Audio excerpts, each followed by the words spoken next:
Thân chào cả nhà, không nên xem chùa đâu đó. Nhớ đăng ký, like, comment để ủng hộ tin nha. Thời tận thế cực lạnh giáng xuống, nhiệt độ ngoài trời giảm 100 độ. Tôi đã sống lại, xây một ngôi nhà an toàn. Cười xem chồng cũ lạnh đến mức trở thành tượng băng. Chồng, anh ta không muốn đi làm nữa, muốn bắt đầu kinh doanh. Để ý đến toàn bộ tài sản mà cha mẹ để lại cho tôi rất lâu rồi. Thấy tôi mang thai 6 tháng. Đe dọa con của tôi để tôi từ bỏ tài sản thừa kế. Tôi buộc phải đồng ý. Chồng vui mừng. Ngày hôm sau trên đường đến ngân hàng, đột nhiên một chiếc xe tải lớn mất kiểm soát ở bên kia đường, đâm thẳng vào anh ta. Sau khi bị đâm bay, chồng nằm trên vũng máu cầu cứu tôi. Huệ Huệ, cứu anh. Cứu hắn, kiếp trước trên đường phố. Hắn tát tôi. Không phải chỉ muốn ít tiền của cô thôi sao? Sao cô keo kiệt thế? Chờ tôi khởi nghiệp thành công kiếm được nhiều tiền. Thiếu tí của cô à? Nếu cô không chịu, chúng ta sẽ ly hôn. Tên khốn nạn như đã nắm chắc phần thắng. Tôi khóc lóc không chịu. Hắn nắm lấy tay tôi, bắt tôi phải đến ngân hàng ngay bây giờ, không quan tâm đến đèn giao thông, đi thẳng qua đường. Đột nhiên, một chiếc xe tải lớn lao về phía tôi và thằng khốn đó. Để cứu anh ta. Mất con và bị liệt cả hai chân. Sau khi anh ta nhận được tài sản, ở với Tiểu Tam mua rất nhiều vật tư. Trong thời tiết âm 100 độ, vui vẻ ăn uống và tra tấn tôi đến chết. May mà tôi có cơ hội sống lại lần nữa. 20 ngày nữa, ngay tận thế cực lạnh kinh hoàng sắp đến rồi. Lần này tôi sẽ là người nhìn hắn chết. Bây giờ phước báo của hắn đã đến. Nhìn mặt thằng khốn đó nát bè bét, nhiều vết thương trên cơ thể, thậm chí không thể nói một câu hoàn chỉnh. Tôi nở một nụ cười rạng rỡ với hắn ta, giơ tay vẫy tay, coi như là tạm biệt với anh ta, biến mất trong biển người. Ô, đúng rồi, tôi vừa quên nói với người chồng thân yêu của tôi. Tôi được tái sinh rồi, đặt lịch hẹn phẫu thuật phá thai. Tôi trực tiếp chạy về nhà của em gái Vãn Vãn. Mở cửa ra, tôi thấy Vãn Vãn ngồi trên ghế sofa ăn vặt. Nước mắt không nhịn được rơi xuống. Kiếp trước Vãn Vãn không liên lạc được với tôi, đến nhà tìm tôi. Thằng khốn đó sợ nó biết sự thật, giết em ấy một cách tàn nhẫn. Nước mắt trào ra. Tôi nhìn em ấy, liên tục xin lỗi vì tôi ngu ngốc ở kiếp trước. Xin lỗi vì những gì đã xảy ra với chúng tôi.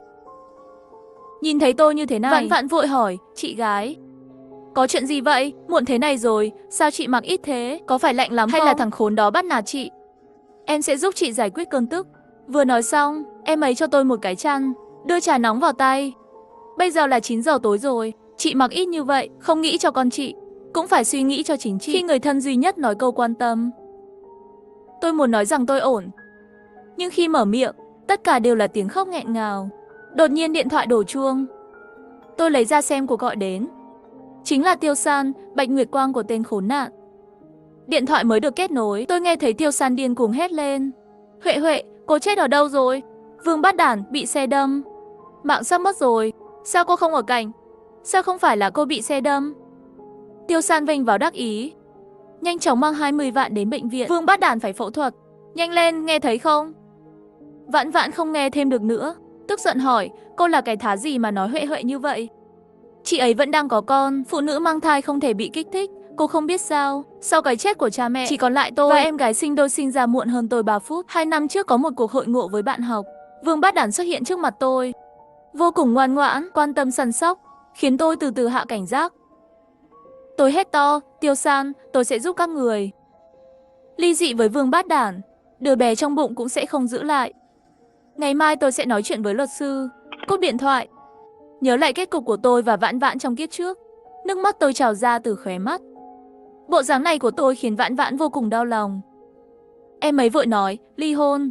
Chắc chắn phải ly hôn. Huệ Huệ, chỉ cần chị khỏe mạnh. Còn sợ sau này không có con sao? Sự ủng hộ vô điều kiện của Vãn Vãn đã củng cố quyết tâm của tôi. Tôi mỉm cười trong nước mắt, nói với Vãn Vãn, ly hôn, chị cũng sẽ để cho hắn không được sống tốt. Nhà sẽ là tài sản trước hôn nhân của chị. Theo sự phát triển của kiếp trước, tối đa 20 ngày nữa, thế giới sẽ bước vào thế giới băng tuyết. Nhiệt độ trung bình ngoài trời âm 100 độ. Rất nhiều động vật và thực vật bị nước sông đóng băng. Hệ thống điện bị tê liệt. Người dân vì thiếu hệ thống sưởi, thậm chí không đủ tư cách để tồn tại, bị chết cóng. Cảm giác đông cứng chết rất khó chịu. Tôi không giấu Vãn Vãn, kể hết chuyện kiếp trước. Sau khi nghe xong, Vãn Vãn ôm tôi nói, Huệ Huệ, chị đau khổ rồi. Cũng may còn có cơ hội, lần này mọi thứ đều kịp. Sau đó tôi và Vãn Vãn lập danh sách từng việc một. Làm thế nào để cải tạo ngôi nhà, tích trữ vật tư rồi ngủ ngon. Ngày hôm sau, Vãn đi với tôi đến căn nhà tôi đã mua trước khi kết hôn, ném hết đồ của Vương Bát Đản ra ngoài. Lấy tất cả những gì trong nhà có thể ăn, có thể dùng và giữ ấm. Tôi giảm giá cho thuê nhà, cho những người xã hội không có việc gì làm thuê. Sau khi bỏ đứa bé, tôi không nghỉ ngơi. Ngay lập tức liên hệ với nhân viên cải tạo trong thời gian ngắn nhất, biến ngôi nhà có thể chống lạnh và nóng. Tiếp theo, chúng tôi lập một danh sách bí mật, tách ra hành động. Tôi và Vãn Vãn đeo kính râm và khẩu trang, che giấu nghiêm ngặt, che mặt thật rồi đi. Tôi giơ tay gọi một chiếc xe, trước tiên đến văn phòng trung gian đã liên hệ trước, thuê mấy nhà kho lớn hẻo lánh. Mới đi chợ bán sỉ, đi thẳng đến quầy hàng, nói với ông chủ dự định mở siêu thị, mua những thứ có thể dự trữ trong thời gian dài. Bí ngô, khoai lang, củ cải trắng, cà rốt và cà chua, bắp cải, cần tây, nam. Trong thời gian này lại đến chỗ bán sỉ ngũ cốc và dầu, muốn rất nhiều mì gạo, bánh quy nén, nồi lẩu tự làm nóng. Nhân tiện, lấy thử sản phẩm làm lý do, mua một lượng nhỏ các loại gia vị. Gia vị lẩu, yêu cầu ông chủ gửi đến kho được chỉ định. Nửa đêm, Vãn Vãn và tôi đã chuyển hàng hóa của nhà kho theo từng đợt. Hôm đó Vãn Vãn cho tôi xem vật tư em ấy mua. Có nước khoáng, áo lông vũ hàng ngày, quần áo chống tuyết, băng vệ sinh, ngoài ra còn có một vài bình xịt chống sói, vũ khí tự vệ như thanh động cơ. Chúng tôi đã thống kê, cảm thấy còn thiếu gì đó, nhanh chóng nói chuyện với một người bán thuốc mà mình quen biết. Mua thuốc 20.000 tệ. Các loại thuốc hàng ngày đều có. Tiếp theo là tập trung xây dựng tầng hầm. Tạo hình tầng hầm được bảo hộ nghiêm ngặt, nhiệt độ cao, nhà an toàn cho lưu thông không khí. Đây là lối thoát cuối cùng. Vào tầng hầm này, ngoại trừ tôi và Vãn Vãn, không ai biết. Khi thời tận thế cực lạnh giáng xuống, nhiệt độ ngoài trời giảm 100 độ, tôi đã sống lại để xây một ngôi nhà an toàn. Cười nhìn chồng cú đông lạnh thành tượng băng. Tôi dùng nick thông báo tin tức về đợt lạnh ngày tận thế trên nhiều nền tảng khác nhau. Hầu hết mọi người không coi là đúng, báo cáo nhiều lần. Có một số lượng nhỏ người đồng ý với tôi trong khu vực bình luận và cảm ơn tôi. Được cái nào hay cái đây. Cũng gửi tin nhắn nhắc nhở ẩn danh cho các cơ quan nhà nước, liệt kê tất cả các loại thảm họa trong kiếp trước. Bây giờ họ có thể cười và phớt lờ, nhưng khi thảm họa trở nên tồi tệ hơn trong tương lai, họ sẽ phản ứng lại dựa trên thông tin này. Dù sao kiếp trước quốc gia tích cực cứu trợ. Rất nhanh, chỉ trong một khoảng thời gian, nhiệt độ giảm 20 độ. Tuyết rơi khắp bầu trời, rơi vào mái nhà, trên cây, tạo nên một thế giới băng tuyết. Tôi nhìn ra cửa sổ. Nếu đơn giản chỉ là ngắm cảnh, vậy cảnh này thật sự rất đẹp. Thật đáng tiếc khi màu trắng tinh khiết như vậy khi bắt đầu, thì sẽ khó dừng lại. Đột nhiên, có người gọi video cho điện thoại được kết nối. Tôi thấy Vương Bát Đản nằm trên cáng.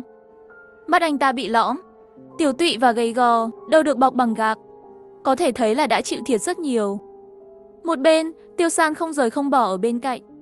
Họ đã ở cùng nhau trong thời gian học đại học, không có mối quan hệ công khai, vì âm mưu tài sản của gia đình tôi. Bây giờ bị người thuê nhà tôi đuổi ra ngoài. Vương Bát Đản cũng không quên là hộ hoa sứ giả. Các người là ai? Đây là nhà tôi.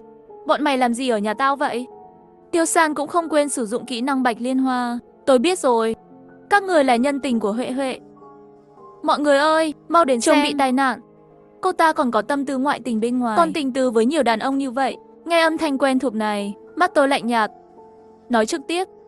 Tháng này tháng sau, tiền thuê nhà đều miễn cho các anh rồi. Yêu cầu duy nhất của tôi là dạy cho họ một bài học. Nhưng đừng giết người. Đối phương nghe vậy, vội vàng vui vẻ hoan nghênh.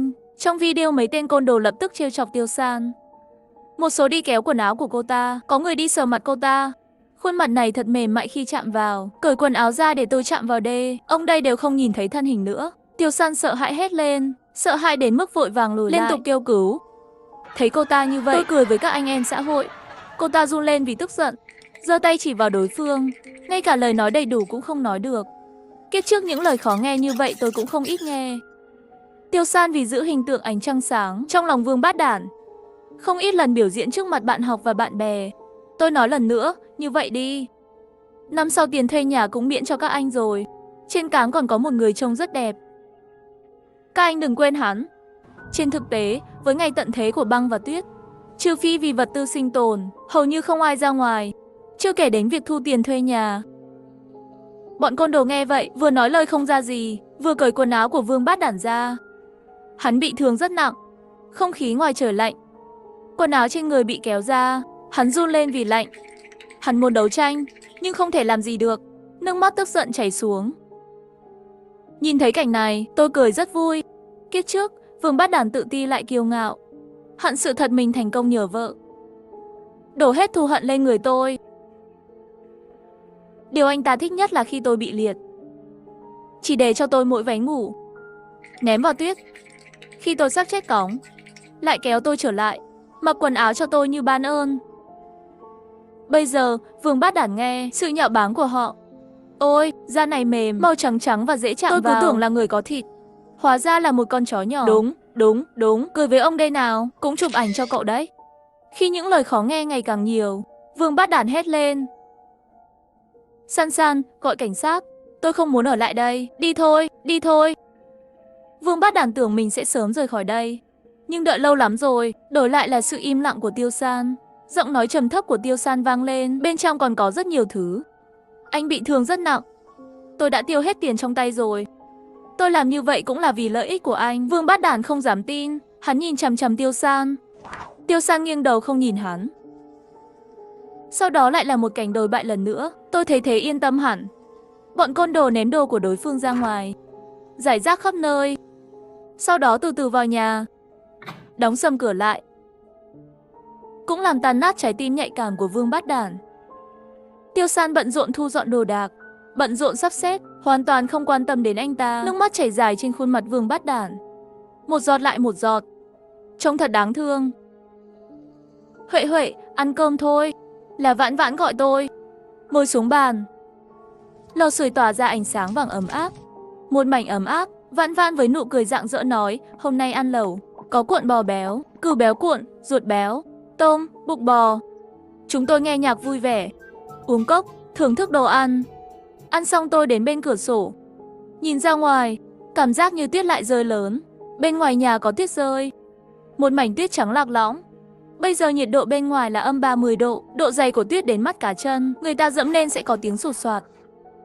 Nhưng ngay cả như vậy, sau khi so sánh với sau này, cũng đã là những ngày thoải mái hơn rồi. Ma xui quỷ khiến, tôi kéo theo Vãn Vãn, chúng tôi mặc áo lông vũ vào, đội mũ và khăn quàng cổ, cùng nhau đi ném bóng tuyết, đắp người tuyết. Khoảnh khắc hạnh phúc trước mắt làm cho mắt tôi đột nhiên có chút chua chát. Đêm nay tôi ngủ rất ngon. Chỉ cách nhau một đêm, nhiệt độ lại giảm 10 độ. Buổi sáng thức dậy phát hiện mất điện mất nước. May mắn thay, tôi đã chuẩn bị ổn thỏa với Vãn Vãn rồi. Tiếp tục yên tâm ở nhà xem phim ăn vặt. Vui vẻ. Tôi lấy điện thoại ra, mở camera giám sát ngôi nhà nhỏ mua sau khi kết hôn. Lúc đầu sau khi tái sinh, tìm người cài đặt. Căn phòng nhỏ 40 mét vuông chất đầy đồ đạc. Vương Bát Đản nằm trên mặt đất, mặt anh ta tím tái vì lạnh, như chết. Cho dù vết thương nghiêm trọng cũng phải co lại run rẩy để sưởi ấm.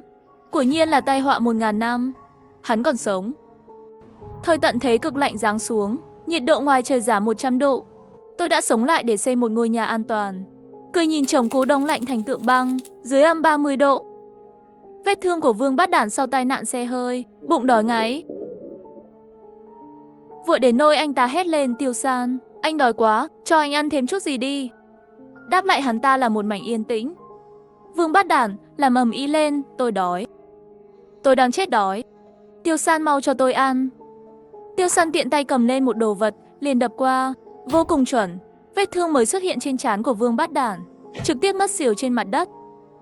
Tiêu San không nhìn hắn lấy một cái, chửi thề. Ăn cái gì, ăn cái đồ vô dụng này. Bây giờ anh cũng không thể lấy được tiền của Huệ Huệ. Đây là thứ duy nhất ở nhà. Anh cũng không ngại cướp khẩu phần ăn của tôi à. Tôi tắt camera giám sát. Quả nhiên không còn tôi, người có tiền trong nhà. Một khi nguồn cung cấp không còn, Vương Bát Đản và bộ dạng xấu xí của Tiêu San lộ hết ra rồi.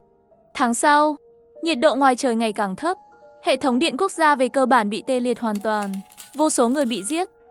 Tôi tính thời gian, gói cứu trợ quy mô lớn của nhà nước phải sau nửa tháng nữa. Chỉ cần cầm cự thêm nửa tháng nữa là được rồi. Dưới âm 100 độ. Trên đường lâu rồi không còn ai qua lại. Bỗng một đêm khuya, điện thoại của tôi đổ chuông. Kết nối trong mơ hồ, nghe thấy tiếng hét chết người như lệ quỷ. Huệ Huệ, là tôi. Tôi vội ngồi dậy. Là Vương Bát Đản. Hắn đã trở lại. Nghe giọng nói của cô, có vẻ cô vẫn khỏe. Vậy thì tôi yên tâm rồi. Huệ Huệ, hãy tự chăm sóc bản thân. Tôi rất nhanh sẽ tính toán hết với cô. Cô hại tôi thảm như vậy, Tôi chắc chắn sẽ trả lại cho cô gấp 10 lần trăm lần. Tôi chưa nghe hết, cận cảnh của kiếp trước không ngừng xuất hiện. Tôi trực tiếp cúp điện thoại, nhưng thân thể vẫn không ngừng run rẩy. Đột nhiên có tiếng gõ cửa. Tôi hét lên. Là ai? Huệ Huệ, là em đây, có phải chị gặp ác mộng không? Mở cửa ra, em vào xem thế nào. Vãn Vãn ở bên cạnh, xua tan nỗi sợ hãi và mờ mịt trong trái tim tôi. Trong ánh mắt tôi có sự kiên cường và dũng cảm. Vương Bát Đản sống lại mới tốt. Như vậy tôi mới có thể tự nhiên hơn để oan báo oan. Có thù trả thù. Tôi mở camera giám sát một lần nữa, nhìn thấy Tiêu San bị cắt cổ rơi vào trong vũng máu. Đấu tranh liên tục. Rồi Vương Bát Đản quay đầu lại và nhìn tôi. Chính xác là nhìn về phía camera. Hắn đã tìm thấy tôi, đi khập khiễng về phía tôi. Tôi nghe thấy anh ta và giọng nói của anh ta rất rõ ràng. Cô yên tâm. Sẽ không bỏ lỡ cô đâu, tôi sẽ đi tìm cô bây giờ. Khoảnh khắc tiếp theo xuất hiện màn hình đen trắng. Tôi hiểu, camera an ninh đã bị phá hủy. Một tuần nữa trôi qua, bên ngoài vẫn là mỗi ngày, gió tuyết thổi không ngừng. Trên đường có người đi. Buổi trưa hôm nay trên không có trực thăng vừa bay vừa hét lên. Mọi người chú ý. Mọi người chú ý. Trợ giúp của nhà nước sẽ sớm đến. Gần đây có phần tử tội phạm tổ chức làm việc ác. Xin chú ý bảo vệ. Không có cách nào xem tivi, tôi bật radio lên. Quả nhiên nghe được mấy chuyện bi thảm. Có một nhóm đàn ông trưởng thành với dao dựa và các công cụ khác, tìm những người bị bỏ lại để tiến hành cướp và giết người. Họ đã thành công trong nhiều tội ác, và hướng làm ác đang kéo dài về phía Tây Nam. Và tôi và Vãn Vãn đang ở hướng Tây Nam. Chuyện đêm đó đã thức tỉnh tôi. Tôi vội vàng nói với Vãn Vãn, đừng thu dọn gì cả, đi xuống tầng hầm.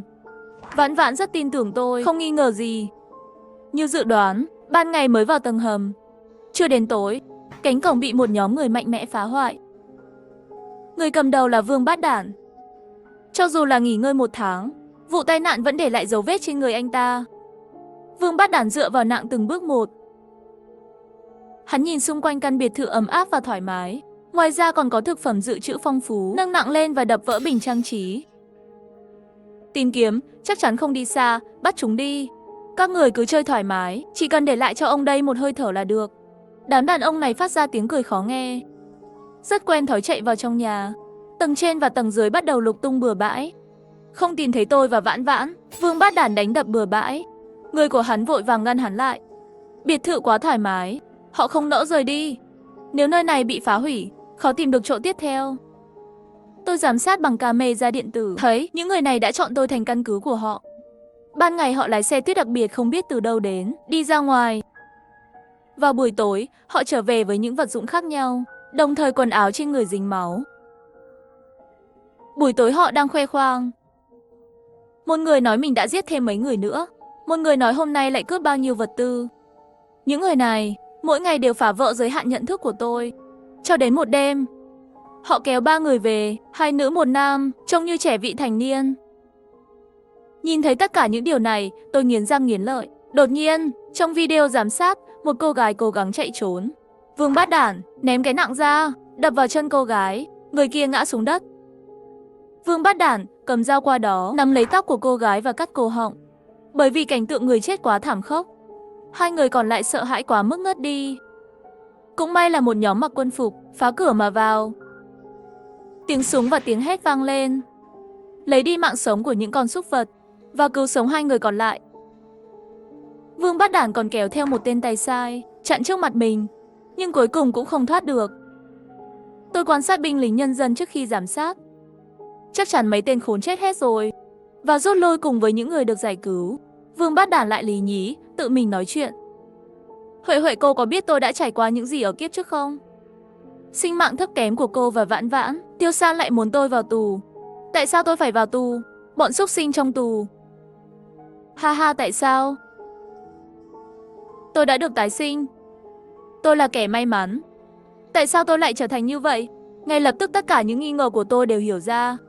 Vương Bát Đản giơ tay ra, nhìn lên bầu trời đầy khát vọng, biến thành một tác phẩm điêu khắc bằng băng trong thời tiết âm 100 độ.